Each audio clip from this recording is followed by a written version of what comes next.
Rapidamente, nós queremos registrar o PIB do terceiro trimestre. O Produto Interno Bruto cresceu 0,4% no terceiro trimestre deste ano com a ajuda de serviços e indústria. O mercado esperava algo mais, alta de 0,7% na comparação mensal e de 3,7% na comparação anual. Antes da gente voltar a Brasília, a gente tem a Priscila Yazbek para conversar um pouquinho com a gente. Priscila, agora há pouquinho você tinha falado em 0,7, o número veio em 0,4. Queria que você destrinchasse rapidamente esse dado e se ele indica alguma coisa para o fim do ano também.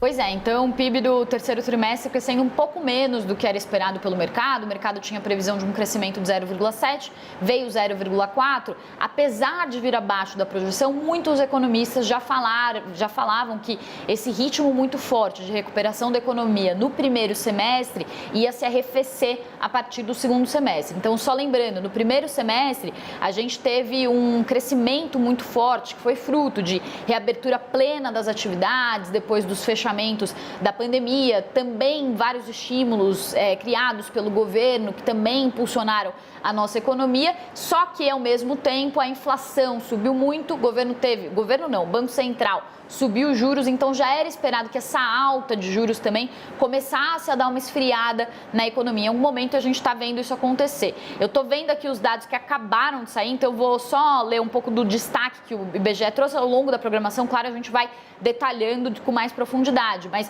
o IBGE destaca que com alta nos serviços e na indústria, então o PIB está variando 0,4% na passagem do segundo para o terceiro trimestre e com isso chega ao maior patamar da série histórica iniciada em 96. Na comparação com o trimestre anterior, é a quinta taxa positiva do indicador. Então, mostra uma recuperação, quinta taxa positiva, mas, de certa forma, perdendo um pouco do ritmo. Além disso, eles falam que os serviços que respondem por cerca de 70% da economia tiveram como destaques os segmentos de informação e comunicação, com alta do desenvolvimento de software, internet, é um segmento que vem impulsionando bastante o nosso PIB, desde a digitalização com a pandemia, mas também depois é um segmento que vem trazendo bons resultados para a nossa economia. Também atividades financeiras subiram bem, atividades imobiliárias, e aí o IBGE destaca que outras atividades de serviços já vêm se recuperando há algum tempo com a retomada dos serviços presenciais que tinham uma demanda represada durante a pandemia. Então esse é um outro fator também que explica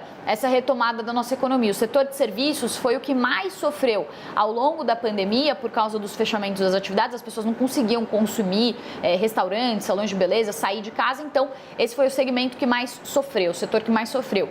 Com a reabertura, as pessoas voltaram para o setor de serviços, voltaram a usar os serviços com a volta do trabalho presencial, isso também acabou impulsionando a atividade. E aí, só para finalizar, a perspectiva do Focus dessa semana, da segunda-feira, é de uma alta de 2,7% no PIB fechado de 2022, com esse resultado um pouco abaixo do esperado. Talvez haja um certo ajuste, um pequeno ajuste, mas ainda assim um ano de crescimento para a economia. A questão é o ano que vem, quando a economia deve crescer menos de 1%, ainda com esse efeito de alta dos juros. Volto com vocês. Valeu, Priscila. Priscila Yazbek trazendo a análise para a gente do resultado do PIB no terceiro trimestre, 0,4%, a economia em desaceleração, um crescimento menor do que o esperado pelo mercado.